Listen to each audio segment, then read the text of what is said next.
Pakistan's elections 2024. These elections are a case for voter agency.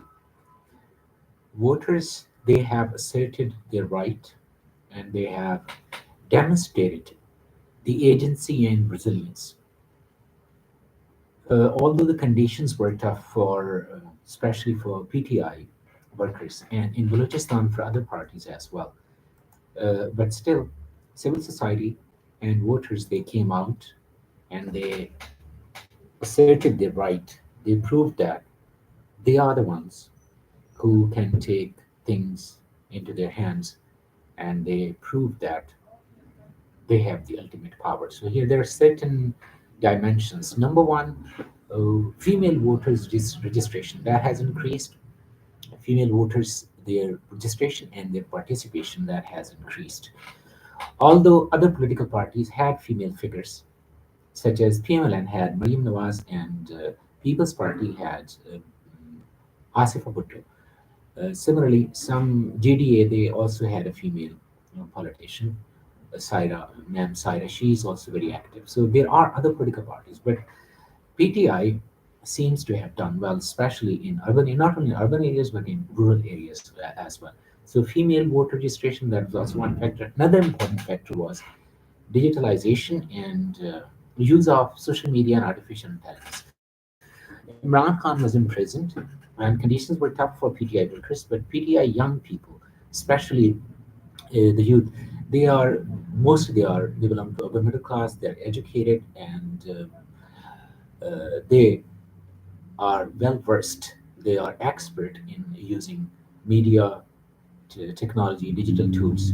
So they use artificial intelligence to create speeches of Imran Khan, and they engaged with people. Although they did not have election symbol as well, but still they communicated through social media. They communicated to their voters, they engaged their voters, and they spread Imran Khan's message and narrative.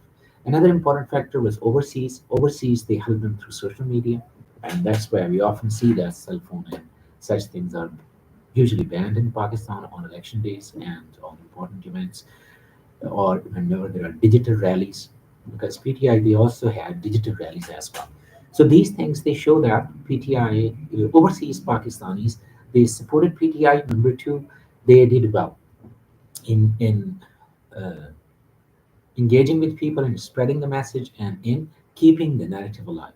And another important factor was Imran Khan's narrative. PTI was successful in making a narrative, reinventing the narrative, changing the narrative, and keeping the narrative alive. While other political parties, especially if you look at PMLN, Nawaz Sharif, he focused on 2013 to 2016, like his time only. He did not mention Shawaz Sharif's government, in which economic indicators, inflation, especially inflation and other things, they went up, how much loan he took.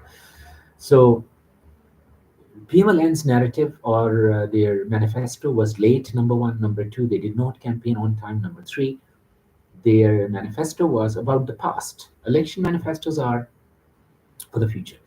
Pakistan People's Party, Bilawal Bhutto, he gave his manifesto before the other political parties, but and he gave 10 points. Those 10 points were very good 10 points. But the problem was people did not, in some parts of the country, they did support him, especially in Sindh and some other, for example, Multan, Yusuf Zagilani, he was the factor, but still they won seats. So in some areas, in Balochistan as well, they got a lot of seats, enough seats.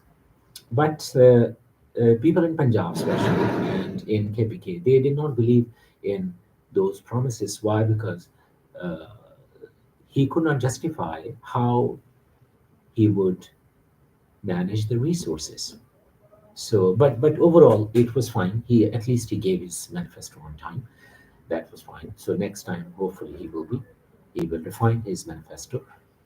Uh, So this was another factor, party manifestos and political narratives. So political parties. Another important factor was religious parties. Religious parties were completely annihilated. They were uh, I mean, they did not do well on the electoral map. They could not win seats. Although people have respect for example, Jamaat Islami, people have respect for them, but they could not. And so these were some of the very important points. Uh, Here, I would like to mention PTI's success, especially. They won. They are the largest political parties, although they are independent, but still. PTI's achievement in effectively engaging and mobilizing youth voters, because youth voter, that is also a factor. Uh, People between the age of 18 to 35, they are around 50%. So that's a large number, and they are mostly there. They support PTI. So those young voters, they were mobilized, and AI technology, plus they used social media, and in this way, comparatively, they did well. Their techniques were successful, and they targeted the right audience, and they were interactive on social media, and they used artificial intelligence. They created speeches of Imran Khan, and they used YouTube channels. So in this way, they were quite successful. The religious parties, they could not win enough seats, so that we can call this 2024 election as a secular shift. You can say that. So here, if you look at the results right now, so PTI is the largest political party in the National Assembly, in KPK as well. People's Party won in Sindh, and PMLN has won in Punjab and in Balochistan. People's Party and PMLN. People's Party is number one, but PMLN is also close to Pakistan People's Party and BAP Party. They could not win enough seats. JUIF couldn't win enough seats. So we have a lot to discuss in this, but you can say that this is a major shift in civilian rule, because in 2024 elections, uh, people have spoken, and they did not. First, whenever establishment supported any political party, people went with them.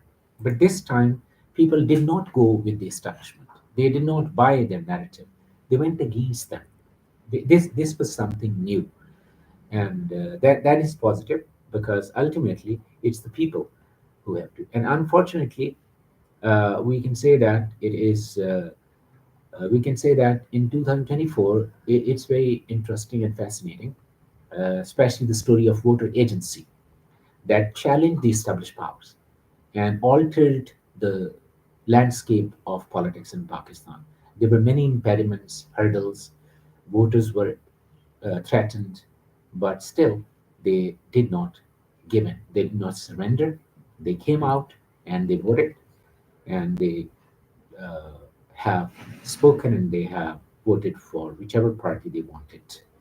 And although the mandate is split in different provinces, different parties, they have won, and every party is uh, complaining that they have not that there is rigging. That's very interesting. Uh, but one thing that is important. It's the if you look at some of the candidates who lost this election, they were very good candidates. Unfortunately, I'm not saying that those people who have won they are not good. It is people they have spoken. It is their right to decide. However, if you look at the quality of uh, MNEs and MPs, uh, the question is that people have chosen, and people have the right, and we must respect that.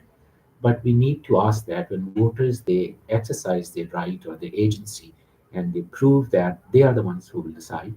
The question is what kind of candidates they select, because some of the candidates who have lost, they were good candidates and must be in the parliament. They should have been in the parliament. And so now the question will be, keeping in view the challenges, whether they will be able to meet the challenges. Well, that's the question that worries so many critics. So let's see. Let us see. One thing that I would like to share here is economic indicators. If you look at the economic indicators of previous government and the government before that government, PTI government and PMLN under Shehbaz Sharif's government, both these governments, the economic indicators, people did not consider the economic indicators. They voted these. Similarly, another question is Pakistan has huge loan and will have to go to IMF. No political party talked about it. in the election campaign, and people did not care to ask them.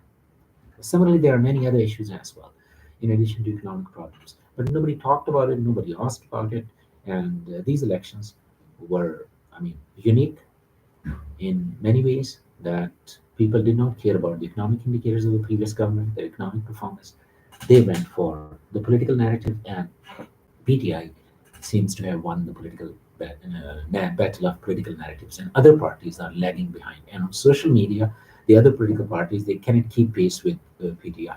So, and one thing that is important, it is every year youth voter will be added in every new election. So, in every new election, we will see this trend may continue.